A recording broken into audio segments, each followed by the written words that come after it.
Il y a une image que nous avons tous vue au moins une fois dans notre vie. On la retrouve dans les manuels scolaires, sur les affiches de motivation, sur les couvertures de magazines scientifiques, parfois même sur des t-shirts ou dans les logos d'entreprises de l'eau technologique. Un homme nu avec les bras et les jambes écartés, dans une double position, inscrit parfaitement dans un cercle et dans un carré. Un dessin simple, réalisé à la plume et à l'encre, qui semble décrire la beauté de l'anatomie humaine. Et pourtant, plus on le regarde, plus on se rend compte que ce n'est pas seulement cela. C'est quelque chose de plus. C'est un symbole, une énigme. Un message silencieux qui a traversé les siècles. Aujourd'hui, nous allons découvrir l'une des œuvres les plus célèbres de Léonard de Vinci. Une œuvre qui peut sembler simple, mais qui renferme en elle un message secret, qui, une fois déchiffré, ne pourra que vous fasciner. Mais avant de commencer le récit, comme nous le faisons toujours, nous vous invitons à vous abonner à la chaîne pour soutenir notre travail et ne pas manquer les prochaines vidéos. L'image devenue célèbre sous le nom de l'homme de Vitruve a été dessinée par Léonard de Vinci vers 1490. Mais dire que c'est un dessin de Léonard, c'est comme dire que les pyramides sont 4 cailloux alignés. Parce qu'à l'intérieur de cette figure apparemment simple se cache une vision du monde, une carte symbolique, peut-être un code et peut-être un avertissement. Mais pour vraiment le comprendre, nous devons prendre du recul. Nous devons oublier tout ce que nous croyons savoir et commencer à observer. Léonard n'était pas un homme ordinaire. Il était un fils illégitime, sans éducation formelle, mais doté d'une curiosité si vaste qu'elle l'a amené à devenir peintre, sculpteur, ingénieur, anatomiste, scientifique, inventeur, architecte et écrivain. Indiscutablement un génie, mais aussi un homme solitaire, obsédé par les mystères de la nature et de l'univers. Il passait ses nuits à disséquer des cadavres dans les sous-sols des hôpitaux. Il dessinait des engrenages, des ponts mobiles, des machines de guerre. Il écrivait de droite à gauche avec une écriture en miroir qui ne pouvait être lue qu'avec un miroir. Et parmi ces milliers de notes éparpillées, sur une seule feuille, il a dessiné un homme. Ce n'était pas un homme ordinaire, c'était l'homme parfait. Le corps humain, disait Léonard, est la mesure de toute chose. Mais qu'entendait-il vraiment par là ? Pour le comprendre, nous devons partir des formes qui le contiennent, le carré et le cercle. À première vue, elles semblent n'être qu'un choix esthétique. Mais dans l'histoire de l'humanité, ces deux figures ont une signification profonde et ancestrale. Le carré, depuis toujours, représente la Terre, le monde physique, solide, matériel, défini. C'est la base des constructions, des temples, des villes. C'est la forme de la stabilité et des limites. Le cercle, au contraire, est l'opposé. Il représente le ciel, l'infini, le divin, ce qui n'a ni commencement ni fin. Le cercle est la forme de la perfection spirituelle, de l'éternité. C'est le symbole de l'âme, de l'univers, de la cyclicité. Placer un homme à l'intérieur de ces deux figures signifie le positionner entre le ciel et la terre, ni au-dessus ni en dessous, au centre, en équilibre entre la matière et l'esprit. L'être humain, pour Léonard, est la clé de l'univers. Mais comment pouvait-il l'affirmer avec certitude ? Léonard a étudié les textes de Vitruve, un architecte romain du 1er siècle avant Jésus-Christ, qui soutenait que le corps humain, s'il est mesuré correctement, contient en lui les proportions idéales de l'univers. Selon Vitruve, la distance entre les doigts des mains ouvertes correspond à la hauteur totale du corps. Le visage peut être divisé en fractions exactes. Les articulations suivent une géométrie ordonnée. Léonard a pris ces idées et les a transformées en images. Pourtant, il ne s'est pas contenté de copier. Il a fait plus. Il a fait ce que personne avant lui n'avait fait. Il a uni en un seul schéma deux positions superposées, deux centres différents, deux visions du monde. Si l'on regarde attentivement, l'homme de Vitruve a 4 bras et 4 jambes, disposés comme s'il était en mouvement. Et il a 2 centres. L'un au niveau du pubis, lié au carré, et l'autre au nombril, qui définit le cercle. Cela signifie que Léonard ne dessine pas un seul homme, mais 2. Un matériel et un spirituel, un terrestre et un cosmique, peut-être un visible et un caché. À ce stade, la question n'est plus « que représente le dessin ?», mais « qu'est-ce que Léonard essaie de nous dire ?» La réponse pourrait se trouver dans les mathématiques, car l'homme de Vitruve est construit sur une proportion cachée, une formule mystique qui traverse l'art, la nature, l'architecture et même l'ADN, la section dorée.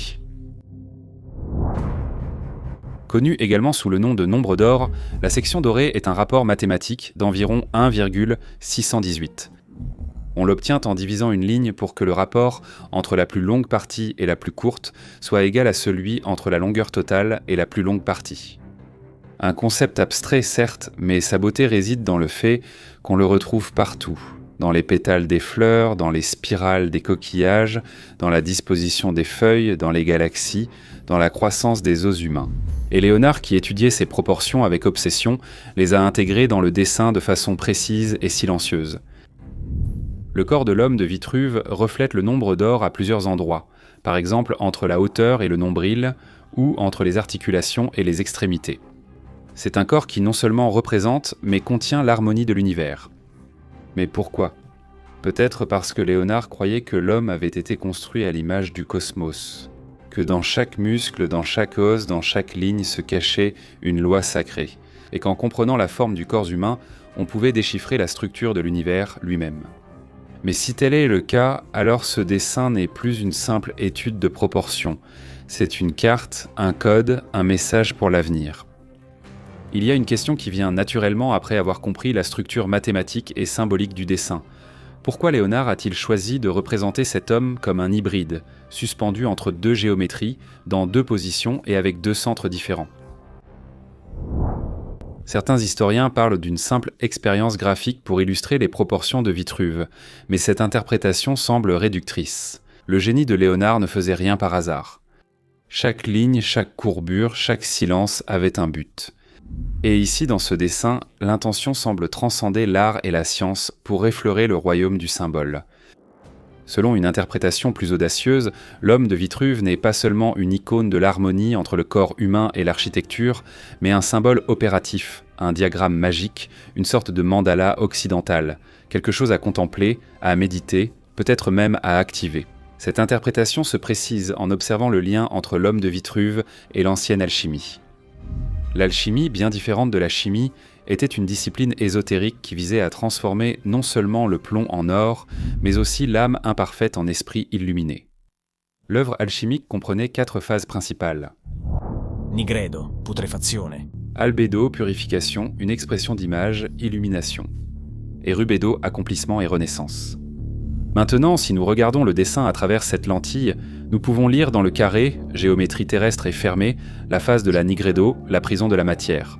Le corps au centre, qui se meut et s'étend, représente le processus de transmutation, la lutte entre la limite et l'infini. Et enfin, le cercle parfait continu sans angle devient le symbole de l'accomplissement de l'œuvre, la rubedo, l'or philosophal. Léonard, donc, pourrait avoir caché dans son dessin une représentation de l'ascension intérieure, non pas en termes religieux canoniques, mais dans un langage hermétique, universel. Le corps humain, pour lui, n'est pas seulement de la chair et des os, c'est un dispositif sacré, une machine divine capable, si elle est comprise, de porter l'homme au-delà de lui-même. Et si la géométrie ou la symbolique ne suffisaient pas, il y a un autre indice troublant. Léonard écrit autour du dessin, mais il le fait avec son écriture en miroir typique. Les lettres sont inversées, lisibles seulement avec un miroir. Beaucoup expliquent en cela comme une habitude de gaucher, d'autres parlent de protection de la propriété intellectuelle. Mais à une époque où le miroir était le symbole de la connaissance de soi, de l'accès à la vérité, on ne peut ignorer la puissance symbolique d'un texte qui ne se révèle qu'en se reflétant. C'est comme si Léonard voulait nous dire « Ce que tu vois n'est pas tout. Tu dois regarder d'un autre point de vue. Tu dois renverser ton regard. » C'est justement ce regard que l'homme de Vitruve semble vouloir transformer. Il ne se contente pas de représenter l'homme, il le transfigure, il le montre comme un être cosmique, capable d'embrasser le ciel et la terre, d'incarner la loi universelle, de manifester en lui-même la structure de l'invisible. Dans de nombreuses cultures anciennes, il existe la figure de l'homme universel. Dans la mystique juive, c'est Adam Kadmon, l'homme primordial qui contient en lui toute la création. Dans la philosophie islamique, il existe l'insan al-kamil, l'homme parfait, en qui se reflète chaque attribut divin. Dans l'Inde védique, l'univers naît du corps démembré du dieu Purusha. Dans toutes ces visions, l'homme est la clé, la synthèse du cosmos, le centre du grand cercle. Léonard le savait-il ? Il est difficile de l'affirmer avec certitude. Mais la Renaissance italienne n'était pas dépourvue de ces idées. Entre Florence et Milan circulaient les textes d'Hermès Trismégiste, les écrits de Marsile Ficin, les traductions néoplatoniciennes. Les cours étaient des lieux où l'on discutait ouvertement d'astrologie, de symbolisme, de nombres sacrés. Léonard, avec son esprit hors du temps, était certainement en contact avec tout ce savoir, et peut-être plus que tout autre en comprenait-il le langage caché. Dans son Homme de Vitruve, il n'y a pas que de la science. Il y a une vision qui dépasse les dogmes religieux, qui anticipe la science moderne, qui se nourrit de mythologie, d'architecture, de mathématiques, et qui devient quelque chose de nouveau. Alors nous nous demandons, qu'est-ce que Léonard voulait vraiment nous laisser ? Pourquoi a-t-il choisi précisément cette image si géométrique, si humaine et en même temps si inhumaine pour parler à l'éternité ? Peut-être voulait-il laisser un message à la postérité, un symbole capable de survivre aux langues, aux livres, aux religions. Une icône qui traverserait les siècles et, si elle était observée avec un regard neuf, réveillerait une mémoire. Une mémoire qui parle de ce que nous sommes, de ce que nous pourrions devenir, de ce que nous avons oublié. En Orient, il existe des symboles visuels qui ont ce même but. On les appelle des mandalas. Ce sont des diagrammes sacrés, souvent circulaires, utilisés dans la méditation pour représenter l'univers. Ce n'est pas que de l'art décoratif. Chaque mandala est un chemin, une carte intérieure pour se reconnecter au divin. Et pour cela, il faut passer par la contemplation de formes géométriques parfaites. Le carré du temple, le cercle du cosmos, le point central du moi. Dans l'Homme de Vitruve de Léonard, on retrouve le même schéma. Le carré et le cercle, la double position du corps, le centre physique et le centre spirituel. Mais surtout la sensation que l'homme dessiné est plus qu'un homme. C'est une machine symbolique faite pour déclencher une réaction chez l'observateur. Pas une machine mécanique faite de leviers et d'engrenages, mais une machine spirituelle. Un dispositif graphique qui agit sur l'esprit, sur le regard, sur la conscience. En ce sens, on pourrait dire que l'Homme de Vitruve est le premier code visuel de la modernité. Un symbole qui agit silencieusement, transmettant un savoir ancien sous forme d'image. Un savoir qui ne passe pas par les mots, mais par la vision, la géométrie, la contemplation. Alors nous nous demandons, est-il possible que Léonard, avec ce dessin, ait voulu construire un portail symbolique ? Quelque chose qui, observé longuement et compris, peut éveiller un autre état de conscience. Cela paraît audacieux, mais pas pour ceux qui maîtrisent le langage des symboles. Dans la tradition ésotérique, chaque forme géométrique possède un pouvoir. Le carré protège, délimite, incarne la matière. Le cercle élève, purifie, relie. L'homme, placé au centre de ces deux forces, est comme l'aiguille de la balance cosmique. Son propre corps devient une clé alchimique, un temple vivant où s'opère l'union des opposés. Mais ce n'est pas tout. Si nous observons l'Homme de Vitruve en relation avec l'époque à laquelle il a été créé, nous comprenons à quel point cette image était aussi un geste révolutionnaire, voire hérétique. Nous sommes en pleine Renaissance, une époque où l'Église détenait encore le monopole de la représentation du divin. Mais Léonard ose. Il dessine un homme comme s'il était Dieu, ou plutôt comme si l'homme était la manifestation visible de l'invisible. Au Moyen-Âge, le seul corps parfait était celui du Christ. Mais ici, dans le dessin de Léonard, il n'y a aucune référence chrétienne. Il n'y a pas de croix, pas d'auréole et pas de rédemption. Il y a seulement un homme nu, exposé, fragile et majestueux à la fois, mais absolument central dans l'ordre du monde. C'est pourquoi certains historiens parlent d'une vision hérétique. Léonard, avec l'Homme de Vitruve, ne célèbre pas Dieu. Il célèbre l'être humain comme mesure de toute chose. Une affirmation qui anticipe de plusieurs siècles la vision laïque et scientifique de l'univers, mais qui en même temps s'enracine profondément dans le mysticisme le plus archaïque. Parce que dire que l'homme est au centre de l'univers ne signifie pas nier Dieu. Cela revient à dire que le divin est en nous. Il y a quelque chose d'étrange, presque inquiétant, quand on compare l'Homme de Vitruve aux grandes œuvres antiques. Il semble parler la même langue. Une langue faite non de mots, mais de formes, de rapports, de nombres, de proportions qui se répètent comme un écho à travers les millénaires, les cultures, les continents. Une langue géométrique jamais enseignée, que tous semblent connaître. Les mêmes proportions dorées que Léonard, inscrits dans le corps humain, se retrouvent dans les temples de l'ancienne Égypte, où les dimensions des salles et des colonnes reflètent des rapports mathématiques cachés. On les retrouve dans les temples grecs, comme le Parthénon, qui n'est pas seulement une merveille architecturale, mais l'expression physique d'une harmonie invisible. Les mêmes proportions vivent dans les mégalithes de Stonehenge, dans la géométrie secrète des pyramides de Gizeh, dans le plan sacré d'Angkor Wat, même dans les tissus andins et les dessins de Nazca. Mais comment est-ce possible ? Comment le même schéma peut-il réapparaître partout, chez des peuples qui ne se sont jamais rencontrés ? Certains parlent d'une sagesse perdue, très ancienne, peut-être antérieure à l'histoire écrite. Un langage archétypal, qui s'exprime à travers le nombre et la forme.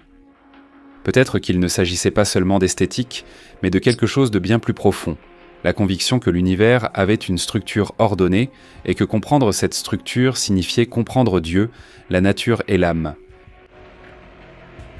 Léonard, des siècles plus tard, semble recueillir les fragments de ce langage perdu, et dans son « Homme de Vitruve », il le traduit de façon parfaite.